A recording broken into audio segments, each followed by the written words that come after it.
আজকে চলে আসলাম বিমানবন্দর জাদুঘরে। তো চলে আসলাম একটা হেলিকপ্টারের কাছে। আজকে দেখাবো একটি হেলিকপ্টার, পুরাতন মডেলের, একদম আর্টিফিশিয়াল না, একদম বাস্তব। কতটুকু লম্বা এবং আশপাশটা কেমন, তারপরে উপরের পাখা পিছনের পাখা কেমন হয়ে থাকে। আমি এখন পিছনের পাখার দিকে যাচ্ছি। দেখেন পিছনের পাখাটা একটু ধরবো। খুব বড়, পিছনের পাখাটা অনেক বড়।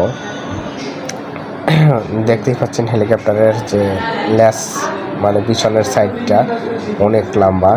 তারপরে মাঝামাঝি চলে আসলাম আমার মাথার উপরে। দেখতে পাচ্ছেন বিশাল এক আকৃতির পাখা।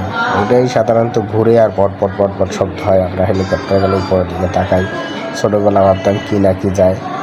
এখন তো বাস্তব হেলিকপ্টারেই হাত দিয়ে ধরে দেখছি, ভিতরে ঢুকলাম, ইঞ্জিন চালাইলাম। তো বিষয়টা ভালো ছিল।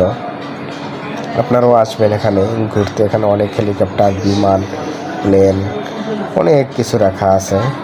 এটা অবস্থান হলো আগারগাঁও মেট্রো রেলের পাশেই। তো